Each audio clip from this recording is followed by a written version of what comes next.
Hey everybody, it's Drew at Large Badger Media. Hope everybody's having a great day today in the hot sweltering days of the summer. I got a little tasting for us today, a little bit of Dom U. Looking for just some more Shellys over here. Have a box topper. They just had it for sale at my LGS for like, I don't know, $5 or something. So I was like, why not pick it up? And then this is my first foray and probably my only foray into Commander Masters. Here's some set boosters. I've enjoyed watching some openings on these, so thought I'd get a little flavor here with it. Um, the Commander's Masters things, it looks good. I've seen all these. I sort of kind of understand the price point. I've listened to people and talk about it, and YouTubers go on and so forth and so on. However, um, it is what it is. I still don't think the price point makes sense for it. It's to me sounds like it just it's WotC just trying to really Hasbro, just trying to milk it for every penny they can. I mean, I understand it's their cash cow, but like, bro, so we're gonna tank the game in order to make a few bucks. It's a very interesting thought process for me. All right, so we're gonna start with the box topper. This set did not have like amazing box toppers. This is no surge foils or anything crazy. So we'll just see what we get here. And here we go. And we got a mythic. We got the Lady of Otarla. There's like a commander mythic foil. So we got a foil, but I don't know how much worth it has or anything. So I'm not gonna completely poo-poo it, but it doesn't strike me as one of the high dollar, high value cards, which I'm not necessarily looking for, but it's interesting. We'll see if it's playable in my commander decks. I do play a little bit of commander from time to time. So there you go. Alright, if you never opened a set booster, wow, it's really stuck to it. They do have these art cards here, so like this one says, this is the Prayer of Binding. With set boosters, you also have a chance to get a list card, so if you're not seeing a token on the back, there's a good chance it's a list card, although there are some troll cards that are floating around out there. So I'm going to not make a big fuss about my piles, but I'm going to separate out the chaff and the commons here, which I'm not going to spend a lot of time on. The uncommons, the rares, and that's the other thing with sets, is you get just kind of a random amount. So in this case, we just got a handful of commons. And now we're to the uncommons here. We'll get a few more, and then we'll see what we kind of get here.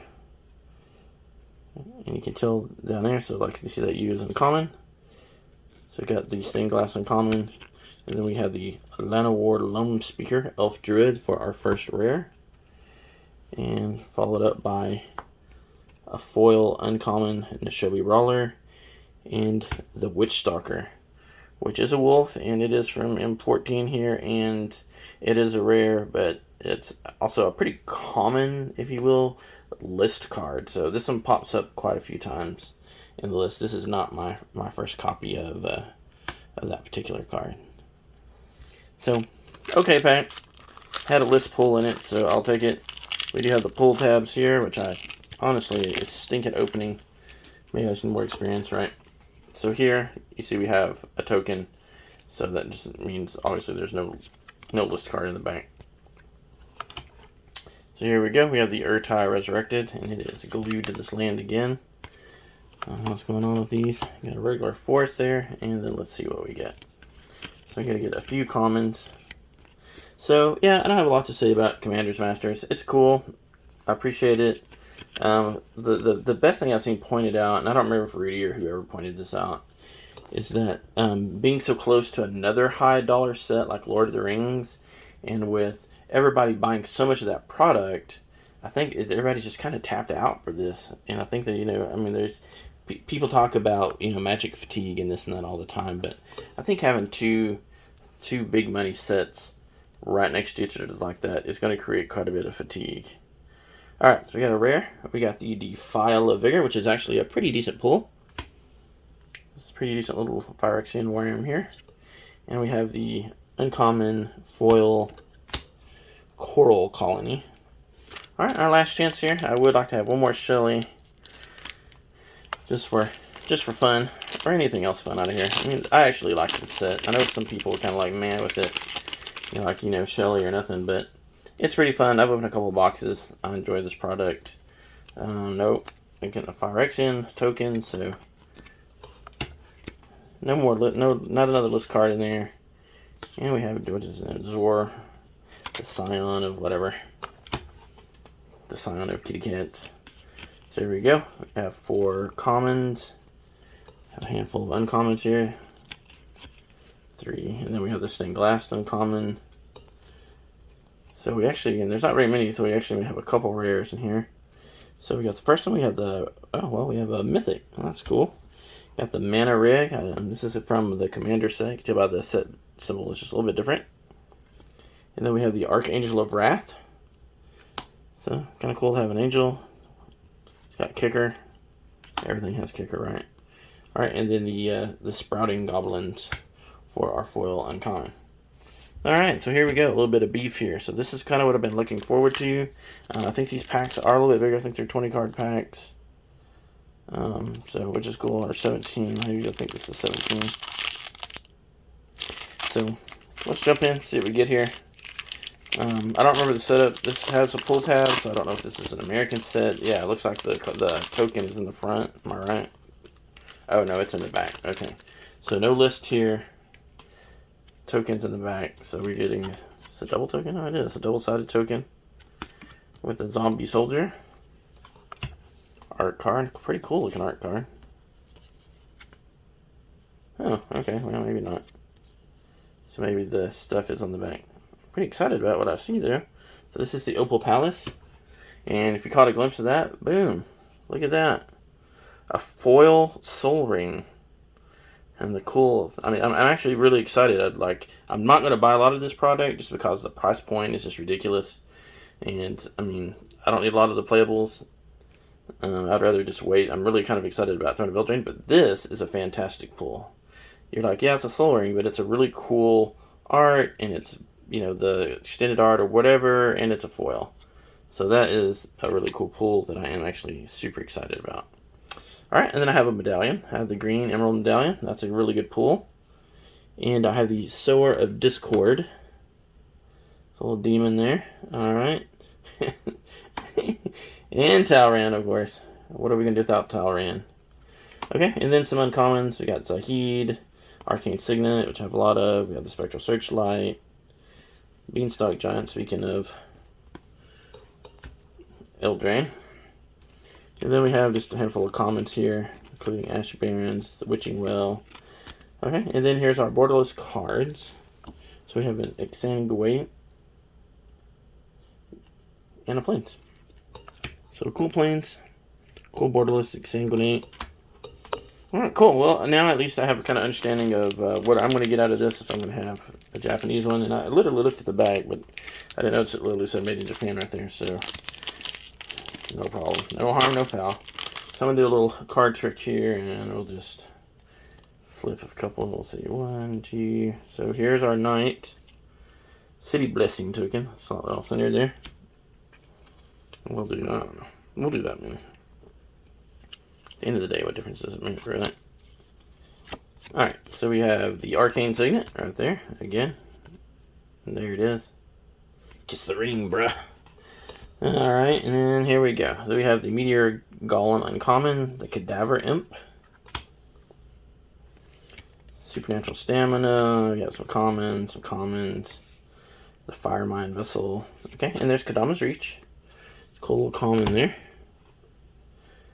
Okay, nifty artwork, and here we go. Here's our Plains. Okay, and here's our foil. So we have a Commander Sphere, and then we have the Scourge of the Throne. So with a dethrone action. All right, we have Azuri's Predation. We have Azusa, so that's a cool one. Nice rare there. And then we have Anax and Vandal Blast. Okay, for a couple uncommons. Alright, last chance for romance. Let's see what we get here. I'm not necessarily looking for anything. I was just looking to open this just to do it and say, hey, I got some. And get kind of whatever I get, honestly. Okay, so I'm gonna flip that here. Alright, I forgot what I was doing there for just a second. There's a goblin. Interesting looking card. What is this? This is the Dragon Fodder. Alright, so we'll pull about that many. Flip them, see what we get here. Oh, cool, Lightning Greaves. It's always a good pull, and that's the thing with this set.